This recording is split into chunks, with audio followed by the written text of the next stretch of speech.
Have you guys ever wondered where the largest stateless population came from and how they got to where they are today? Well, I'm here to talk about it, from the origins of the Rohingya people to the crisis that they face today, and I'll be talking about it while I do my makeup.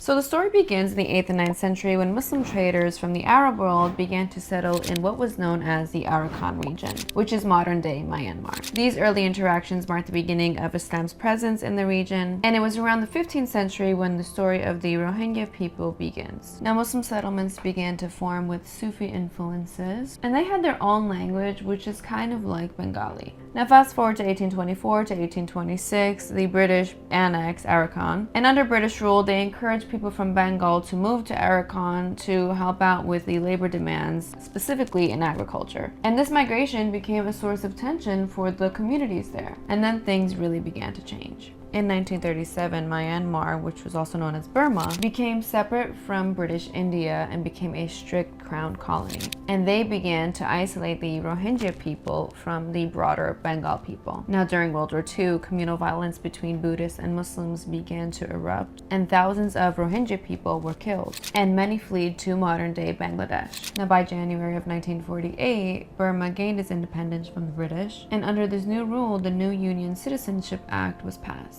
And this act recognized certain ethnic groups as citizens, but it excluded the Rohingya people, which laid down the groundwork to make them the stateless people that we know now today. Now, by 1962, a military coup led by General Ne Win pushed for a Myanmar First identity. But 10 years later, the Socialist Party established voting rights for the Rohingya people and even allowed them to run for office. However, this period of inclusion was short-lived and limited, and a few years later, the Myanmar military launched Operation King Dragon, which targeted illegal immigrants, violently displacing over 200,000 Rohingya people to Bangladesh. Now, by 1982, the Myanmar government passed yet another Citizen Act, or citizenship law, which excluded the Rohingya people as citizens of Myanmar, making them stateless again. And between 1991 and 1992, the Myanmar government launched Operation Clean and Beautiful Nation, violently forcing another 250,000 Rohingya people out of the country.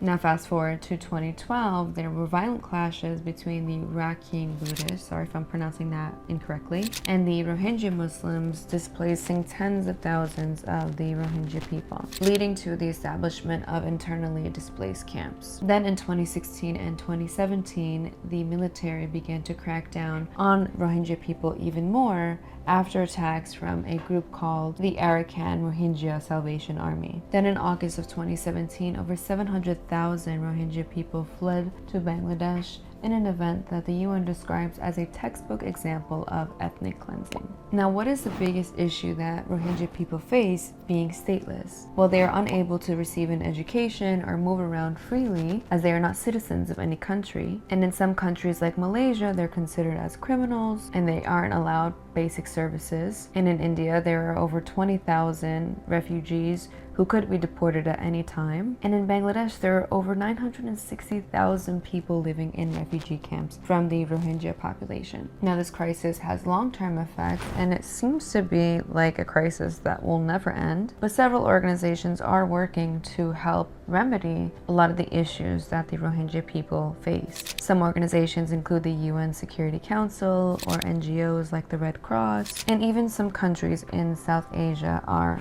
determined to help. Now, the International Court has also tried to seek justice for the Rohingya people. Like in November of 2019, the Gambia Files filed a case against Myanmar in the International Criminal Court Justice, accusing Myanmar of violating the Genocide Convention. Now, in 2020, the ICJ actually ordered Myanmar to take action to prevent further acts of genocide against the Rohingya people, but unfortunately, the British colonial era's tactics of divide and rule has left behind ethnic tensions that are still relevant today. Now, given this crisis, I also want to address how the situation affects Muslims in India, because the case of the Rohingya people in India is different from what Muslims in India face. Now, there are approximately 22,500 Rohingya refugees refugees in India who are registered and are facing potential deportation, but that is not what the Muslims in India are facing. And I talked about the challenges that Muslims in India face in another video.